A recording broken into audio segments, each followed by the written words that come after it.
Hey, my friend, I've been wanting to do this for a while, just getting ready to leave. And I just published a new podcast entitled Letting God Take the Lead. I think it's a juicy one.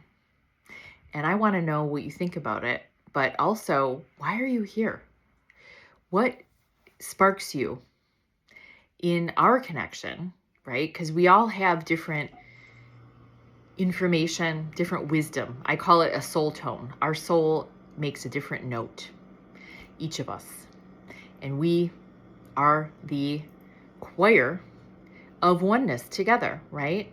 But some of us just resonate better together than apart.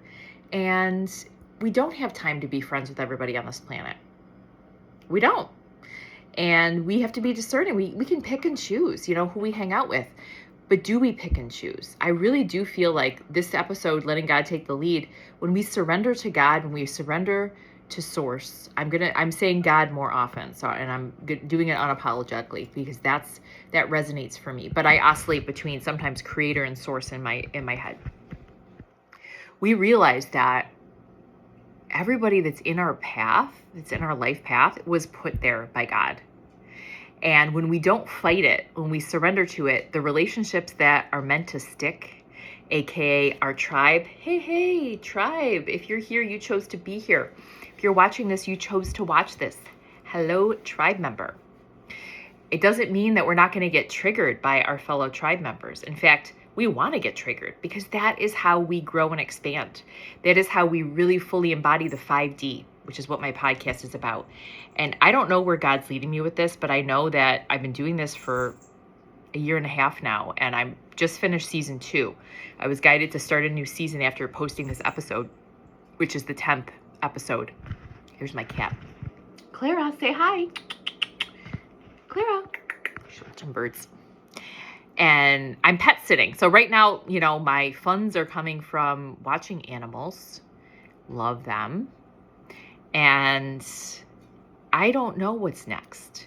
But I know that as I lean more into the God's will, I feel held and supported. It feels effortless. It feels effortless. I know for myself, I watched creators for a while when I was on social media, and I had to get off social media in like all vulnerability because I was comparing myself. I was feeling this sense of envy. Like why, frustration, like why hasn't my page taken off when I'm coming from this place of light? What am I missing? I didn't want to make videos to fit a formula that went viral because that's inauthentic. The mimicking culture is ending. That's 3D, We are all embracing our own unique soul tone, and that is going to be absolutely beautiful to some people. And it's going to be absolutely, it's going to be like nails down a chalkboard to others. And then, for the rest, it's going to be neutral. Our goal in expressing ourselves is to find those that resonate fully with our soul tone and that need to hear it. And I honestly think that those that are irritated by it, those are also the people that need to hear it. If this comes into your feed, you clicked on this video and you're just like, oh, I'm irritated by all get out by this lady. But you're watching it. So something in you, and kudos to you, knows that this is a part of you that is being activated. This is maybe a part of you that was dormant. What is coming up for you that is so irritating? Feel into that for yourself because your soul is talking to you. God is talking to you and letting you know that there's a music here that you have called in to wake yourself up. We're all coming from love. We are. We could look at these open cupboards. I know my yoga teacher, who was very Zen, she hated open cupboards. I remember that because I lived in her home for a while. Like she had rooms she rented in her home, her Zen monastery, she called it. We can say that's messy, or we can say that's just raw, natural human. Like somebody is living in this space and they're using the cupboards, right? And they're in the middle of, creating something and cooking, and that's exciting. Or you could say, oh, it's so messy. A miracle is a change in perception. That's been my favorite quote of all time from Course in Miracles, and it's come back to me so much recently. And that's what it is. It's a mind shift. It's a heart shift. Whatever's coming into your feed is there for a reason. Okay? The algorithm in your head is drawing all this stuff in, right? You're clicking on XYZ.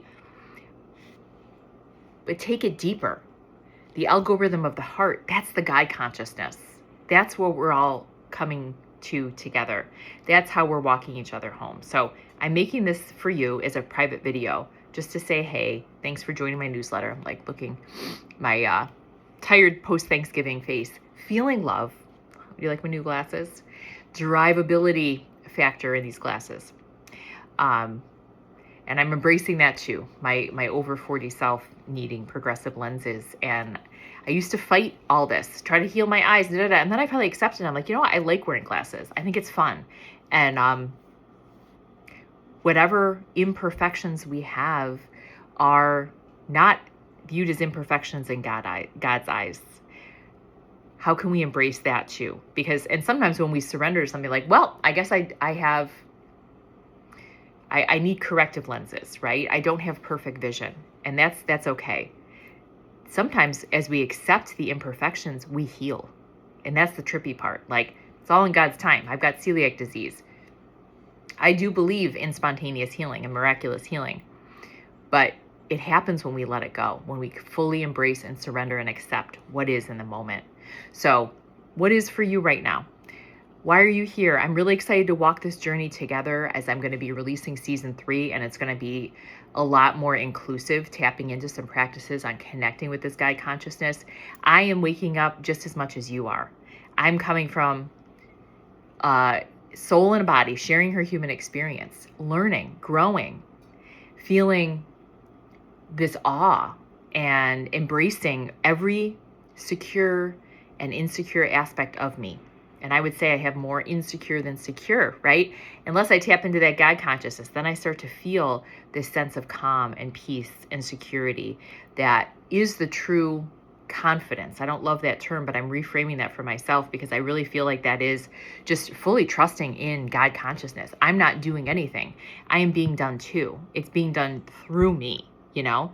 And that's really, really humbling, especially when crappy stuff happens in your life. You're like, why would God do this to me? I've looked at that as well, and I've seen that every gain has a loss, or every loss has a gain. When I lost my job, I got time back. When I lost my car, I've had a couple incidents where cars were totaled in the past several years. It actually brought me to community. I started sharing a car with a friend, and I ended up moving next door to this friend. I lost my apartment too. I had to give that up when I left my job.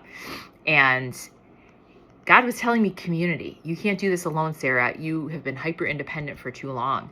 And I got gifted an apartment that was small, but doable for my daughter and I with, being creative with space and rent free, in a shared exchange with a friend. So gains and losses.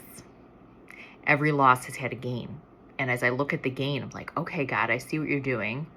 There's still moments of struggle and challenge with this, but I see that I was so stubborn and hyper independent that I guess I needed you to strip stuff away to make me interdependent on another person, because doing it myself was my default program. I'm going to mention one book, Spiritual Astrology by Jan Spiller, and she talks about your north and south node. Okay. And it's really one big way. It's like our soul's growth lesson in this life.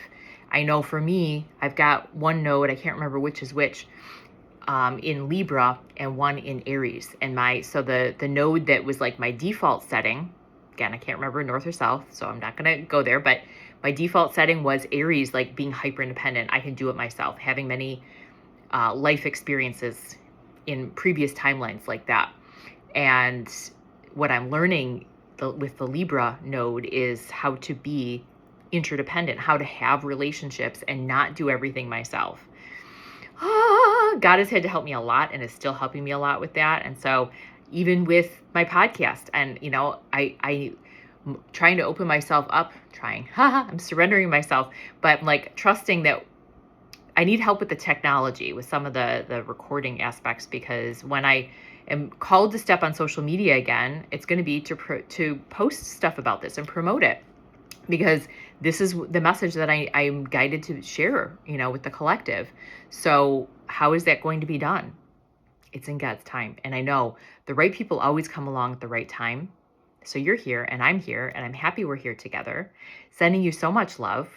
If there's anything from this that spoke to you, please share, because my goal with my newsletter is to develop personal relationships like I have with this cat, Clara, right? And all the animals that I'm watching. And so in between watching 4 Persian cats right now and a dog and a cat, I'm coming back to take care of my cat every day, right? And it's been the most beautiful joy, because animals are just unconditionally loving, and so is God. So there's my last tidbit for you. You are loved. Oh, can you allow yourself to feel it? Feel Clara's love. See the light codes coming in here too. Love you, Claire. Love you.